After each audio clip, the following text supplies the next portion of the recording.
it, and thank you for recording this. Well, good morning or good afternoon, everybody. I hope you're doing well. We're very thankful that you were able to join us today for the April MSCC All Hands meeting.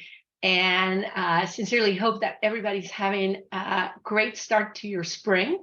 We want to share with you some very quick updates and mention a few things that are coming up and bring them up to your attention. And then we want to seg into our feature speaker for today. So this is our agenda for today, and we'll go through the first two items relatively quickly so that we can then move to introducing our great speaker for today, and then have time for a Q&A at the end. Next slide, please. Again, I should reintroduce myself in case you don't know who I am. I am Anna Hunsinger. I am the Vice President of Community Engagement at Internet2, and I am also the Principal Investigator for the award activity that we're doing in support and with the Minority Served in Cyber Infrastructure Consortium. So delighted to be here today with all of you. We have a really busy spring, and we are really excited about the first MSCC annual meeting, which is taking place incredibly in less than a couple of weeks ago in the beautiful city of Atlanta, Georgia.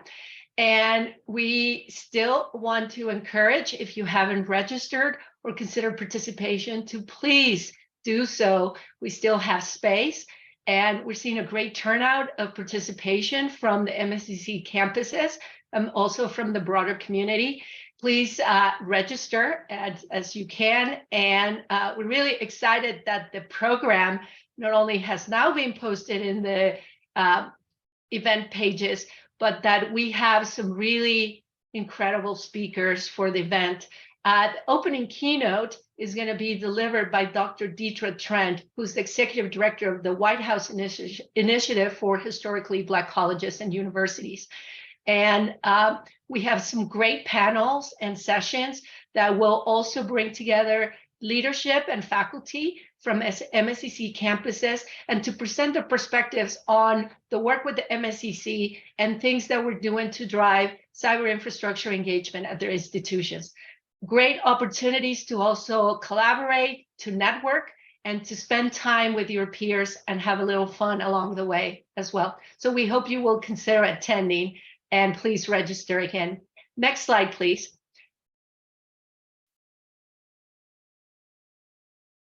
Okay, other activities.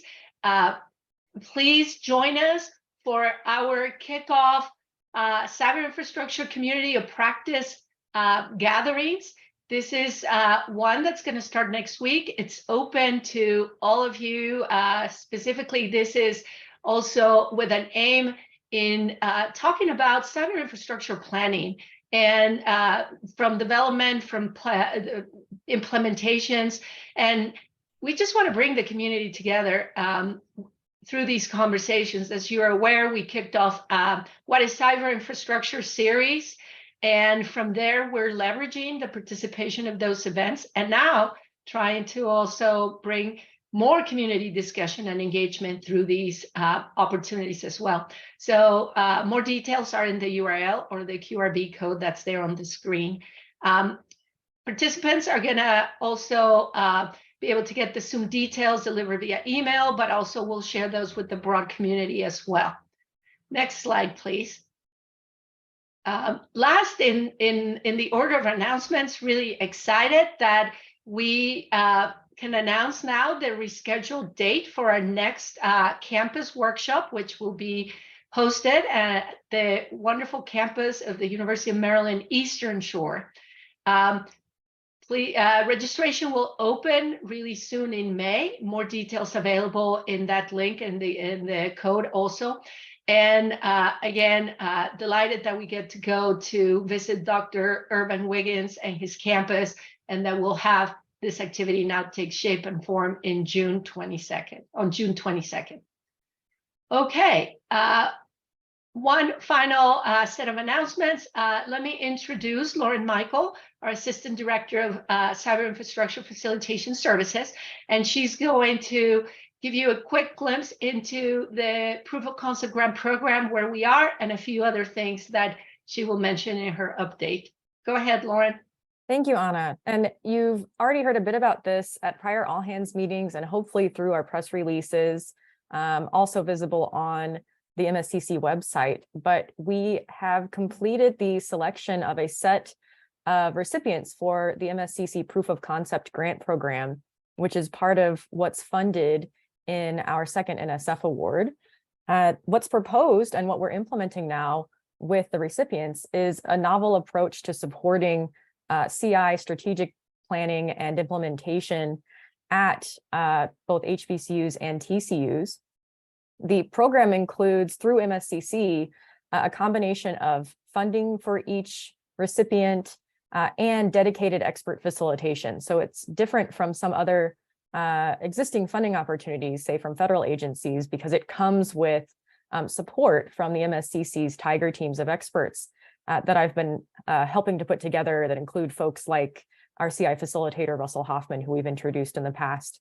But each campus gets $250,000 or up to that in the first year, and up to 3 years of, at least 3 years of funding. The Tiger teams include MSCC staff, like I said, but also some contributors, consultants from the broader community who have worked with campuses like HBCUs and TCUs, and including our own Joel Kutcher-Gershenfeld, who you've seen and who has executed pulse surveys. He's leading our stakeholder alignment Tiger team, and I lead the cyber infrastructure Tiger team. So there are up to 5 years of support for the 5 recipients that we announced in April for this initial phase. And there may be future phases depending on the initial outcomes, things that we learn here, and additional funding opportunity from the NSF. And we envision this to also be complementary to the existing CI funding mechanisms that I mentioned before, and that we've brought to you as a community from federal agencies for your awareness, where this funding can address things that is not necessarily covered by those mechanisms, but that also supports the campuses to pursue cyber infrastructure funding from federal agencies and others. Next slide, please.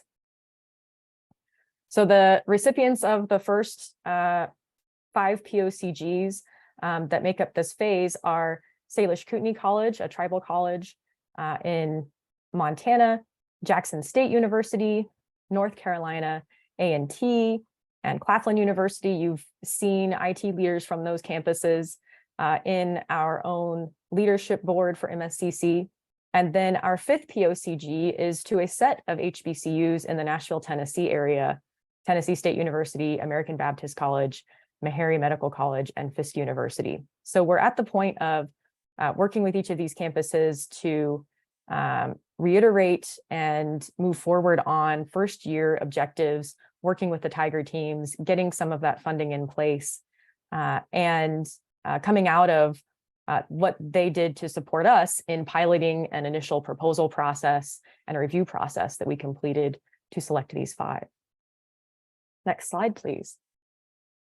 And then something else that we mentioned at our last all hands meeting, but that comes also in the next slide with an ask for all of you, is that alongside developing the processes for the Proof of Concept Grant Program, our Tiger teams are also working together to come up with a set of facilitation services to support cyber infrastructure development at each of your campuses. And we're developing these in part by working with our POCG recipients, where we might combine multiple of these different service categories for the sort of long-term directed engagement with the POCGs, but we'd like to bring each of these categories of services to the broader MSCC community.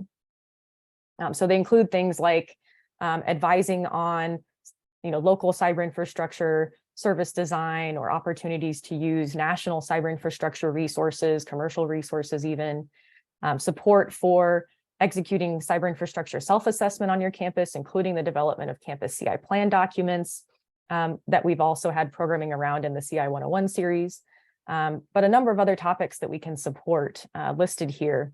And the one that I want to bring to your attention now is support for cyber infrastructure funding and proposal development. In particular, over the next several months, there's an opportunity to develop proposals for the campus cyber infrastructure program, which has a second deadline in 2023 of September 11th.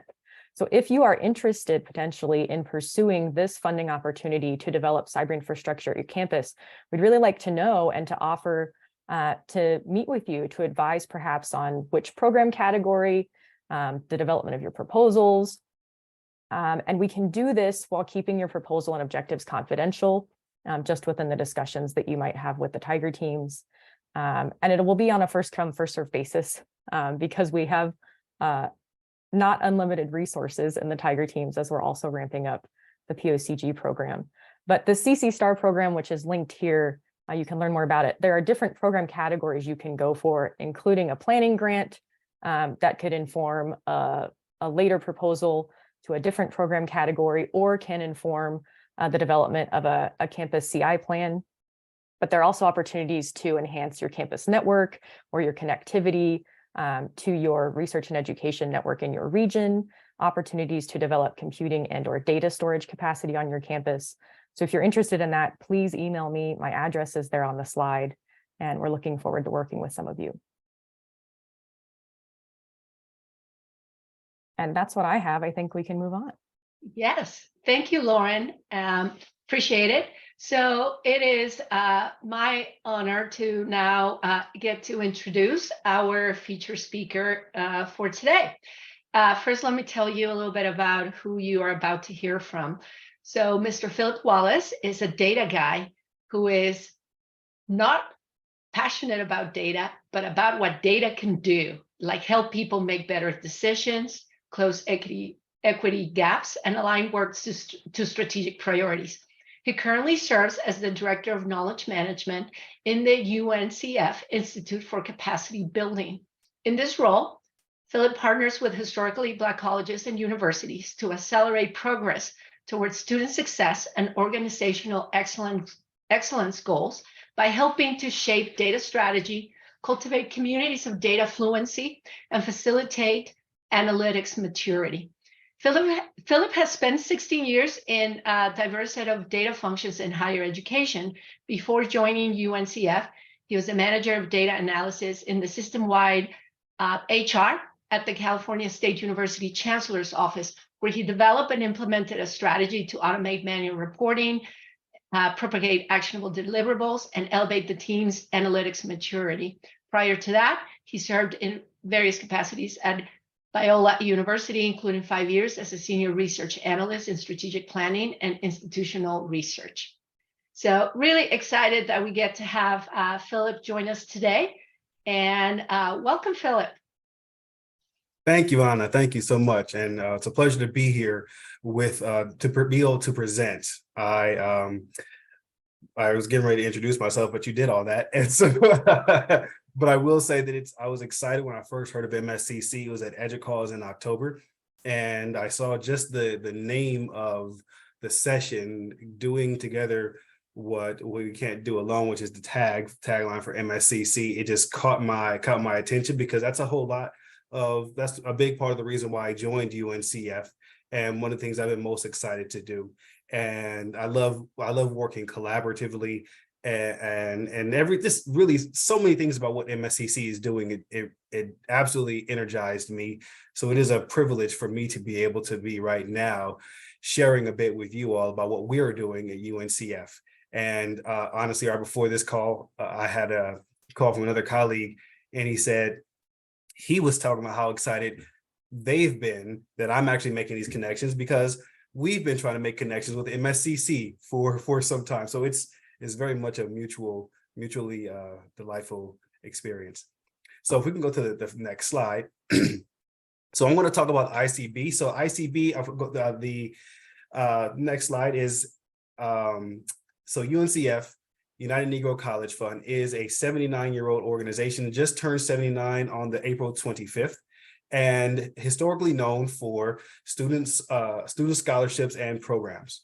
Institute for Capacity Building was created in 2006 with a very narrow focus but then was rejuvenated about 5-6 years ago with, it was initially for career pathways initiatives. Now it's for capacity building. And our mission is we partner with Black colleges and universities to propel our shared pursuit of student success, community advancement, and the fight for racial justice equity. Next slide. Our world vision is to see that what we would love in our wildest dreams is that Black colleges and universities proudly see themselves and each other as strategic partners and business innovators in the pursuit of academic excellence, community liberation, racial equity, and social justice.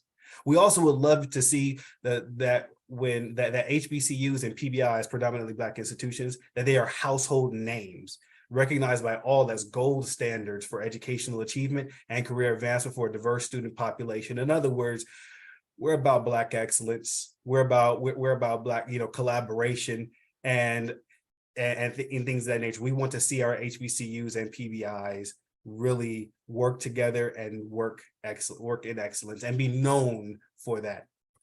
Next slide, please. We believe in the incomparable value of Black colleges historically, today and in the future. We believe in investment in excluded populations to help redress centuries of trauma, and racial justice and the remediation of systemic racism. Okay, I'm going to pause for a quick second because it could be like, Philip, why are you giving us this long commercial for the Institute for Capacity Building? It really is relevant to shared services, I promise you. But because it's really important, and the reason I want to take time to talk about these things is because the why is really important for, it's going to affect our how, which ultimately is going to impact the what. So this why is going to help everything else make more sense a little bit further on. Okay, next slide. As far as institutional partners, we feel that even so, as an intermediary, we often work. Number one, we work with the HBCUs in partnership. We have it once again for nearly 80 years, so we have a bit of an inherent trust for as far as UNCF. But then also we work as an intermediary between funders and the institutions. And then no matter what we're doing, we still feel that regardless of how long we've been around, we still must earn the trust of our partners. We also realize that true collaboration is the only way to instill the lasting, sustainable change that our partners seek. We don't do things to our partners, we do things with them. And we are committed to continuous learning, including our own learning. The partnership part, I want to go back to that, is important because even as we work with external funders, as we work with third parties, anything like that, we want to make sure that we have identified external partners who are like-minded enough that when they come in and they're working with our HBCUs, you see our HBCUs, they often not having just been underfunded, but having been excluded and all these other different things we can get into.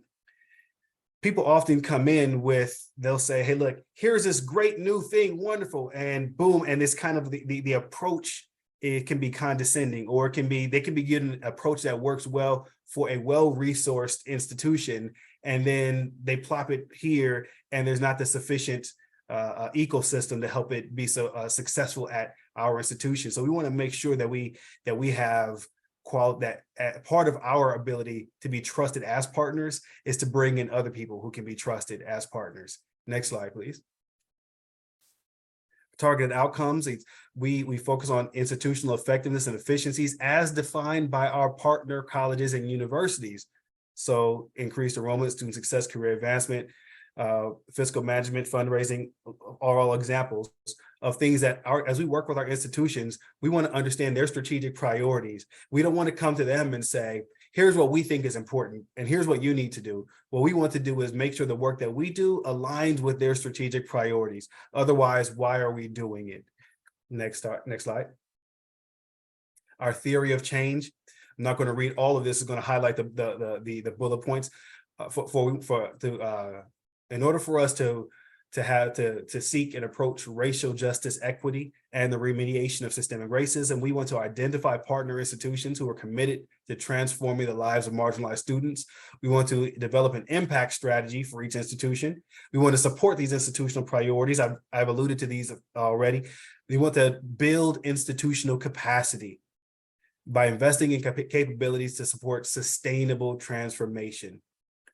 We want to co-create, learn, and iterate to promote knowledge sharing, adapt and adopt, or stealing and sharing, not in a sense of intellectual property, but if there's a great idea that works over here, we want to say, hey, look, this works over here at Claflin. Let's figure out how to let's adopt this and adapt it so that it works over here at Voorhees, and or so on and so forth. And we don't use the phrase of best practices. We refer to everything as a promising practice, because until a practice has been shown to be effective at that institution, it's a promising practice. Once it is it's effective, that's a great practice. Okay, next, the last one is to disrupt generational poverty. Okay, next slide, please. What do? Really brief. We build capacity, we ensure sustainability, we advance collective learning. Next slide. What do we ask when we're building capacity? What are the key capacities that are needed to advance these high quality educational experiences and long-term sustainability? How can these resources be strengthened and shared? We ask, in terms of sustainability, what's the plan for assessing readiness and interdependencies? How can these change initiatives be How can these initiatives be integrated into existing models and advanced collecting learning? How can these initiatives benefit the entire network? Next slide. Okay, so that was ICB, Institute for Capacity Building. Now, knowledge management overview. This is my vertical. If you can go to the next slide. So we have 6 verticals, and mine is knowledge management. If I have 3 seconds, I'm going to say everything dealing with data. If I have a little bit more time, I'm going to say we partner with internal and external stakeholders to shape data strategy, cultivate communities of data fluency, facilitate data maturity, and also to lead in analytics advocacy alongside HBCUs and PBIs. The first 3 of those highlighted terms are focused on internal capacity building. The fourth one is going to be on shaping the external narratives that impact our institutions. Currently, our focus areas are informing and monitoring the transformation work. We are fully grant-funded operation, and so we have our core engine of all we do is institutional transformation. And as we all know, there is no transformation without data. So, and sometimes that may be helping campuses to report data to the funders. In other cases, it may be helping campuses to have the right data to make the right decisions, or to think through what they need to get their decisions, to have proper support for their decisions. Another focus area, data maturity and change readiness training for partner institutions. We have partnered with Anthology to deliver a program called Foundations of Data for Student Success. So it's basically going through, it's a 10-module training course that focuses on key areas of data maturity, data management, data governance, how to identify KPIs, align them to your strategic priorities, some analysis and storytelling. And it's also focused on the getting campuses ready to submit data for the PDP, the post-secondary data partnership with the National Student Clearinghouse. PDP is something that allows institutions that data is very promising as it allows people to ask questions more proactively and set up dashboards or analytical systems, or just something to be able to see more leading indicators for student success and things of that nature. We've also established a community of practice for HBCU data practitioners and leaders. And the fourth thing is the Analytics and Insight Center of Excellence. That is in the early stages of development. We are just getting a concept papers together and identifying key partners. The short version of what this Center of Excellence is this. Many of our institutions, there is an analytics gap, and largely is because of resource or capacity. Not at all competence, just capacity. And it's difficult to tell people, hey, you know what you need to do? You need to go out and hire X number of analysts, these directors, and this fully fledged team. They don't really have the resources to hire that many folks, and then to get to keep the folks, you have to be paying them a certain amount. So what we decided was, what if, and then we have a team of analysts who will be reporting to me. Each analyst will be assigned to, for example, 3 to 5 institutions, and they will be providing that cabinet level analysis and insights to support decision making. Then obviously, to do that, we'd also have to have a shared infrastructure, because otherwise we're asking everybody to go in and say, hey, let me go to 3 to 5 institutions and let me have separate accounts here and logins. And I take all that stuff from your systems, put it onto my computer and do whatever with it. No one likes that idea. Well, an idea that people like even less is asking every institution, hey, can you send me a bunch of flat files in Excel via email with all this information? No. So having some sort of shared cloud-based infrastructure where we'd be able to store the pertinent data, and obviously the campuses would have access to it. They have ownership. All the security and privacy safeguards will be in place. But then our analysts, because they'd be working in tandem with the institutions, will be able to see that, to get that information and provide the analysis. And basically, it'll be a shared cost, shared resource, shared benefit. That is in the early stages of development. As I said before, that's actually one of the projects that got me that had me most interested in saying, oh, what is MSCC doing, and how can we work together on things like this? And I realized that the focus of MSCC is largely for the specific a lot of the research supporting the for science and research rather.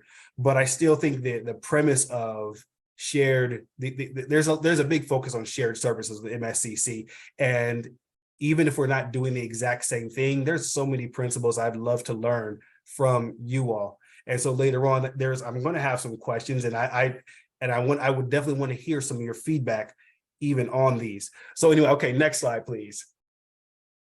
So our shared service approach very broadly within ICB, next slide, is, so first, our working definition is that we have a range of collaborative activities between institutions which can augment or enhance operational efficiencies and reduce systematic redundancies associated with current functions, groups, or processes. Through a collaborative cohort structured model, institutions benefit from shared services by way of cohort-based learnings, revenue increases, and/or cost reductions. It may seem very trite to feel like you have to have a definition of something, but it's interesting to see, like, okay, getting together and actually defining shared services was a task in and of itself. And so this is, as I see, this is our working definition, and it's like, okay, this is good enough to present today. We're going to continue to refine it to make sure that we are all speaking the same language internally and externally, because we do have some specific nuances for our team, specifically, as you see, talking about cohort-based learnings. Those are some of the benefits we're thinking of for within ICB of shared services. Next slide, please. So our broad categories, there are, can be more, but these are just four exemplars right now. Learning and professional development. So there's an ability to execute, which is something that's offered by McKinsey helps to build capabilities in change management and leadership, or actually for leadership. And so this is a thing where we can leverage a partnership with McKinsey to provide a shared benefit for our entire network. Foundations of data for student success. That's what I mentioned before, the partnership with Anthology, 2 cohorts of 5 institutions who are going through, and they are be able to, this is a shared professional development service for them.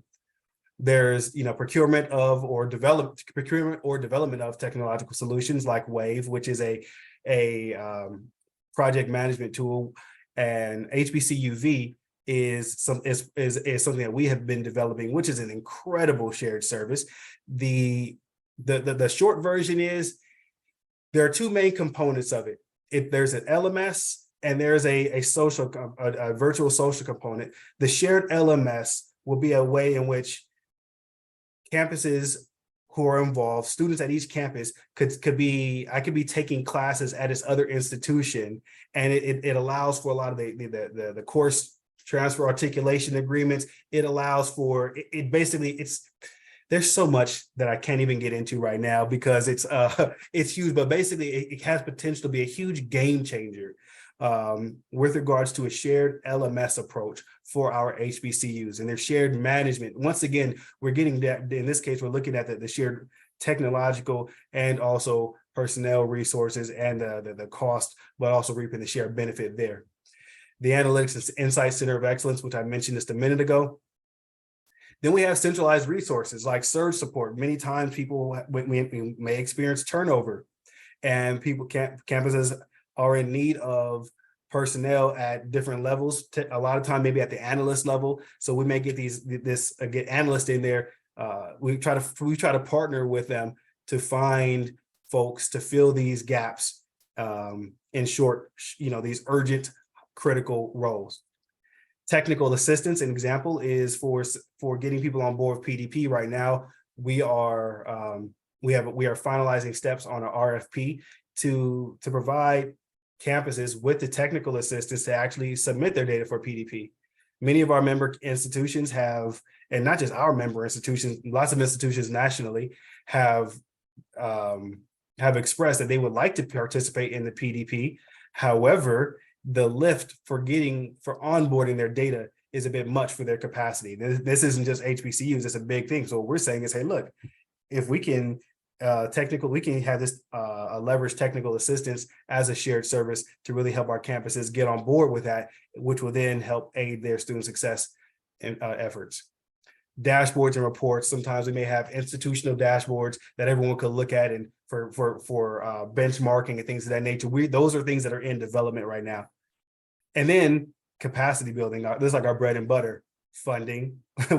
we have major grants with several granting organizations. Grant management. With those same organizations, we are managing the grants, and then the actual transformation work. All of these things are in our how we're defining it, shared services. Next slide. Here's some of the challenges we have. Just the governing the shared service system. Because it is shared, do we run everything? Do the campuses run everything? Is it a mix? And that may vary depending on the nature of the service. How do we integrate this shared service with what's already existing at the campuses? Communicating wouldn't seem like it's such a hard thing to do, but that's a lot of communication with a lot of people who often are already doing a whole lot of other things. And in some cases, if depending on what we're doing, there may be certain information that people are used to holding close to their chest. They're not used to feeling safe sharing.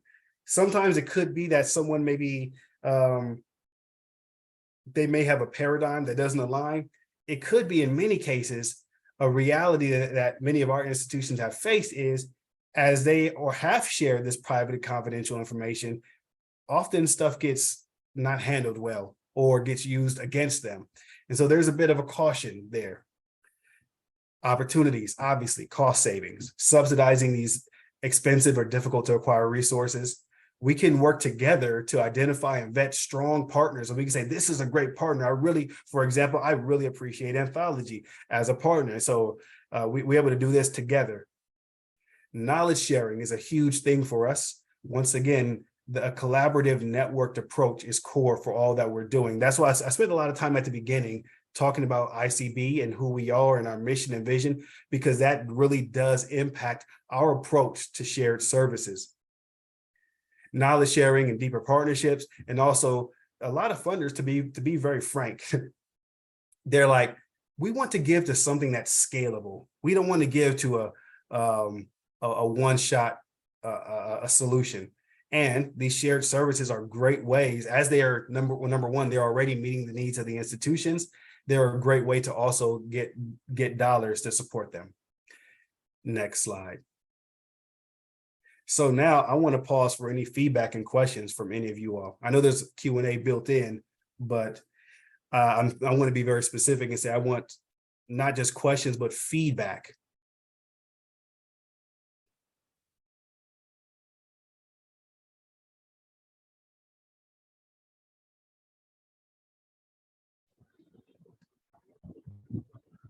Hi, my name's Lee Slater. Hello, I'm a faculty member at Salish Kootenai College, and I'm an IT instructor. And I wanted to also, you mentioned that a lot of times the goals of MSCC are research oriented I think that's very important as well. But I also want to stress that education is, using cyber infrastructure and educational goals is also incredibly important. And so that's kind of a lot where I'm focused, at least on a faculty member, as a faculty member, although we do have efforts through MSCC to reach out to other faculty researchers as well. But I think education should also be stressed as being a very important component to this. Thank you for adding that. Thank you for that correction. I really do appreciate that. Oh, I didn't mean it as a correction. I just meant it though as just at least an addition. That we also need to. I feel like we also need to include that or make that an emphasis as well too. Oh, it's okay. I mean, it wasn't a harsh correction. I'm still learning. We're all in the education field. So big part of learning is being humble enough to be corrected. So I appreciate that. I'm learning more about MSCC, and I'm new at this. Well, I'm new to this, we'll say. No, and if I may, hi, Anna Hunsinger here. So I really appreciate you bring that point, because it overemphasizes that we need to be clear in our messaging here. And certainly, and if anybody of my colleagues from the leadership of MSCC would like to chime in, please do so. But we have recognized that when we talk about the things that you're able to do through what we're referring as cyber infrastructure, the IT and the different components, because it's not just IT, there are many other things. What we're trying to do is, yes, we want to advance and do what we can to support the research posture of the institutions, and also the things that you need to do as faculty to advance your research. But it's so equally important that we also pay attention to what you're bringing, which is the education piece, which also necessitates the components of IT, and again, many other things. So I appreciate that you bring this up, because it just cements that we need to be even more emphatic about that, and clearer also in how we connect how important the education is, particularly for, and I hope you don't mind me, but putting you on the spot for your institution, because at the end of the day, it is your institution that's really educating your community. And so thank you also for bringing this up. Yeah, thank you, everybody. I mean, thank you both, I should say. Bobby Clark, I see your hand raised. Yeah, if I could just add a little bit to this, because I want to assert to everyone here that may not be primarily interested in research, just as Anna has mentioned, and I think the question really led to, is improving your learning environments. The educational piece is incredibly important to this, and doing the kinds of things that we see about strengthening infrastructure, cyber infrastructure, will add new capabilities and new functionality to your learning environments, and that's important. This is the step we think everyone should take to improve their learning environments. And guess what? We think that a research purpose will come forth in maybe in other ways that you may not expect. But I certainly see a lot of great opportunities for collaboration, Philip, in what you're bringing to it, especially the data side of the house. I'm hoping that we get you in touch with some of the people on our committees who are working on those kinds of initiatives to see what kind of collaboration we might be able to do. So thank you for bringing that up. And I think it's an incredibly important point that's being made here. And thank you for adding to that. I'm going to put a couple of things in the chat right now. First, just our ICB website, just to learn more about ICB. One thing I want to also mention, I've shared about MSCC, the annual meeting in Atlanta. I've shared that with my team. I also want to share with you all our annual conference, Unite, our annual summit. Unite is going to be in Atlanta in almost said May. I was going to say your dates in July, July 17th through the 20th. And so this is, it's about the delivering on the promise of Black higher education. We have one of the conversations in the call I had before this meeting. He was saying, please make sure we ask them about Unite. And I was like, I already planned on doing that. But he said, no, but specifically, we want to focus on on that we have a focus on cybersecurity that we would love to, we're trying to grow in these initiatives. We're talking about a future of work. And they're specifically talking about like credentials and programs to help students be more prepared for the workforce, degree programs to help with social mobility. And they're looking at things about, excuse me, academic programming or some sort of thing that can help students be prepared relative to cybersecurity. And so there's a few potential partners that they've aligned with, and they're in conversation with several folks. And I keep bringing up Claflin because I know Claflin has, well, they were mentioned as part of the proof of concept group, and so they're launching a bachelor's and a master's in cybersecurity. And so he was just like, man, he was saying we would love to include and engage MSCC in these discussions on cybersecurity. They're looking to have conversations at Unite, but also beyond Unite. So I wanted to first off invite you all to Unite, period. That's just that. Second, if there's anyone who is thinking, this could be, I understand where they're going with cybersecurity. Yeah, I'd love to be able to connect with someone there, even presenting something like that. Let us know quickly. The call for speakers, actually, the deadline is tomorrow. However, if you're like, we can make, it's our conference, so we could clearly make accommodations if we need to. But so if you're thinking that, then at least send me an email, and I'll put my email in chat. If you're thinking that, then at least send me an email so I can know to be looking for your proposal. And then when it comes through, we can flag it, we can talk to whoever, and just to make sure that works out. The short version is that, we're building our program, and the team building it, they want cybersecurity to be in the mix. And we really would love for you all to be in the mix with regards to the conversation on cybersecurity, but also for conversations more broadly just on shared services. I think there's great opportunities with many of the same people who are at Unite are already part of MSCC. And so instead of having, hey, we have this conversation here and this conversation here, it's like, hey, let's be coordinated in our conversations, is what I'm trying to say. One of the presidents, I was sitting next to her at a CFO retreat in December, and she said, have you heard of MSCC? Have you guys thought about doing any partnerships with them? I was like, I actually have. But so I think there are folks in there who probably want to see, they know that these things happen, but they're not seeing the conversations happening with us in a shared space. So wanted to pass that along.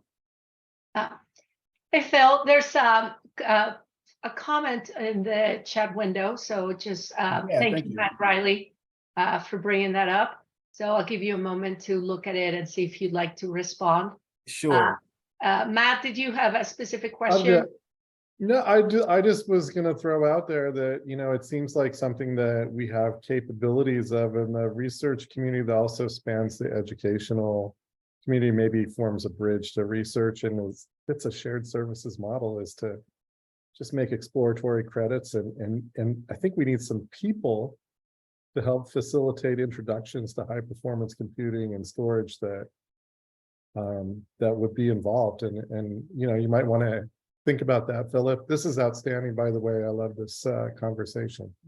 Well, that's great. It's Mac, is it okay if would you be someone I'd be able to reach out to later on and perhaps make some connections? Because yeah, absolutely. We're building this in our own institution right now with the idea that, we're going to introduce high schoolers and maybe even middle schoolers to this, to what they might do at UIC, especially from, south side of Chicago and other neighborhoods around the university. So that's part of our goal, but it can be a broader goal for sure.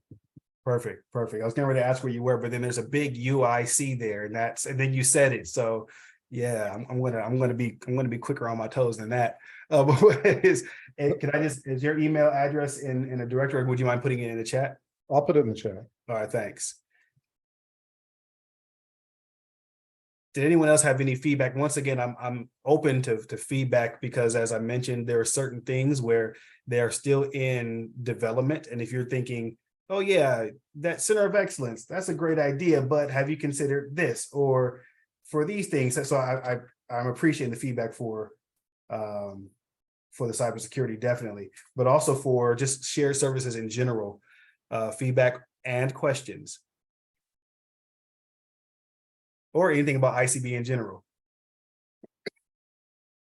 Philip, I think there's a real great opportunity here. We're developing some courseware for in MSCC to talk about cyber infrastructure, and to maybe there's a way we can partner with what we're doing with that effort to some of the things you're trying to do. Most I find that there's a lack of a common set of terminology when you talk about this stuff, and for the first time that people hear it, maybe even the second and third time, it kind of goes over everybody's head. It did on mine when I first heard it. And it takes a while for you to understand where this is coming from. So we're hoping to do courseware that will introduce this way in a way that people can gather it, not drink from the fire hose, and maybe have a better way of looking at the items. And it seems like there's a very common set of themes that you're talking about with what you're doing and what we're doing here at MSCC. Maybe there's some opportunities for collaboration. Definitely. I'd love to connect with you on that as well. Now, just want to be clear, you're saying courseware for cyber infrastructure or for cybersecurity? Well, we believe cyber infrastructure is the larger set of what you're talking about with cyber security. So so most people think those are opposite kinds of comments and topics, but I think they actually walk hand in hand. You can't have good cybersecurity without having good cyber infrastructure. So yeah, I think there's some ways to have some conversations there to make those kinds of terms a little bit more palatable to all of our communities, and maybe get the word out to more people. Yeah, absolutely. I agree wholeheartely. I didn't mention earlier, but my undergrad was in computer engineering from Georgia Tech. And so a lot of roles, people, even if it wasn't my role, people actually were like, Philip, let's talk about this. I was like, I'm doing something totally different. But yeah, I think so I often find myself in these sorts of conversations, even as my trajectory has moved away from it, but there's still enough basis to understand that, like what you said, they're not as really divergent as they seem to be, perhaps in practice, but that's only because of functional silos, but not because the technology or the principles themselves necessarily are divergent. So yeah, your email, would you mind putting your email in there? I'm going to be following up with people, just trying making connections, things of that nature. And I'm going to ask a favor, Phil, as you follow up with others, also, please feel free to share with the MSCC community, because also, I mean, what we learn along the way would be really great. Or work through us on the MSCC staff side of things to help support and amplify this feedback, and the opportunities for others that maybe couldn't make it today to also engage with you and participate in the follow-up and conversations as needed as well. I have a question for you, particularly, thank you also for a great presentation and for coming to the table with let's engage and work together. That's great. In the context of shared services, I'm a little intrigued on the bullet that you reference, opportunities regarding procurement or the solution set, technical solution set. Can you say a little bit more about, you mentioned 3 things there that just interested if you could cover a little bit more, like, how do you work with these entities? Do you do like a pre-vetting that comes from the HBCUs that you work with, kind of saying, we have this need, then help us find potential solutions, and therefore you go and work with these efforts that you mentioned there? Or do you, can you say a little bit more how you work with the cohorts or the communities that you bring together to then explore those those technology solutions?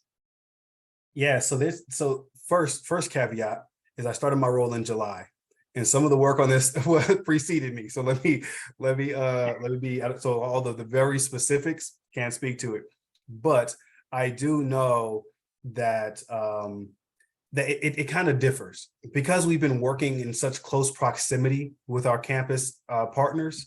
There are certain things that when they come up, we are already aware of their needs because we've had such close and long-standing partnership with them. So then, you know, in our transformation work, we're talking about, we're saying, you know what, we're trying to work on career pathways. And then it's just like, oh, we can't talk about career pathways.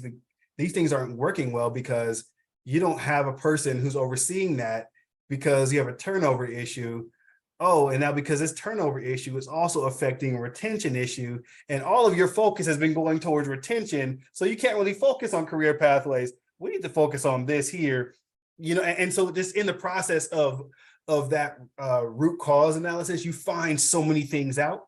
And so it's not like we sit down and say, hey, let's talk about a shared service right now. It's just like in the process of working with one thing, a whole lot of themes come up, and then you begin to realize these themes are coming up and being shared across the board with multiple institutions. And so you're saying, I know this issue, and we'll say, hey, look, we might find some partner or some third party who's doing these things. We'll have conversations with them and then talk with the campuses. Hey, look, we're doing this right here. Who wants to participate in this? And in some cases, to be quite honest, a good salesperson is going to sell you. And then you finally just like, dang, they just sold me. They weren't good for our institutions.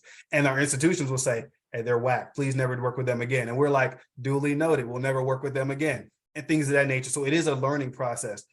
For me coming in, from my experience, because I'm doing a whole lot on the data side of things, I know that the data teams are often the last people consulted on just about everything that concerns them. So my approach was very different in that I said, you know, I started the community of practice to get them together so that they can be meeting each other and networking and you know, sharing what works, also sharing, hey, look, probably have some shared problem solving in those meetings, but also so we can say, hey, what are your needs? Here's some ideas that I'm having. And does this make sense? I love to I hate it when people say, don't give me problems, give me solutions. Sometimes I don't have solutions. When I was programming, I learned that I'm a really great debugger. I can look at your thousands of lines of code and say, here's where your problem is, right here, here, here. Sometimes I can tell you how to fix it. But sometimes those of us who have had code break and we can't figure out why, sometimes just learning where it's broken is a big enough of a gift. And that's what I can do. And then we can work to a solution together. For me, I look at it, I want to come with them and say, here's what I'm seeing. Am I seeing your need correctly? Yes. Okay. Here's a solution I'm thinking about. Does this solution make sense? Yes. If not, like, where is it broken and how do we fix it together? That's my whole thing, is like, how do we fix this thing together? I don't have to go in and be the hero. I can just be the conduit.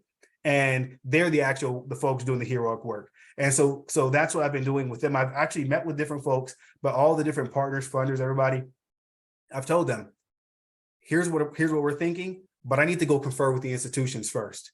And I need to run this by them first, because I don't want to set up something that we think is great, but they think is horrible. And you know, so that's how I've been approaching it. And I think so those I'd say those are the two approaches. One has been that just in the transformation work, a lot of stuff has surfaced. So we are aware of their needs, their solutions, their limitations. We are aware of they're aware of these potential solutions that will help. And in my approach has been very direct. What is that you need? Here are potential solutions. Does this work? And just keep having those iterative conversations. Does that help? Does that answer your question? And I want to acknowledge first off, a couple folks said thank you for the presentation. Lee, thank you for listening. Thank you for the affirmation. Bobby Clark, I also want to get you in touch with Dr. Valora Richardson, who oversees HBCUV. And if you haven't been in touch with her already, Krista Coleman. Yes, thank you. We using the proper language for promising practices. That's something that I've definitely picked up here. So I don't want to take credit for it myself, but our vice president, Ed Smith Lewis, he often, you know, he's very intentional about a lot of the language that he uses. And I appreciate his intentionality with that. You can make or break our ability to establish rapport. There's a great responsibility. Yeah, thank you so much. And thank you, Agbeli, for the potential collaboration. Okay. Thank you. Thank you all. Well, first, if you could join me in a round of virtual applause to thank Philip. So thank you for being here with us today. I think he shared with all of us his contact information. If not, please feel free to reach out to any one of us. Thank you, Philip. We really appreciate you coming to present today. And I understand you're also going to be joining us at the MSCC annual meeting in Atlanta. So hopefully you'll have an opportunity to also meet many of the people that were here today in person.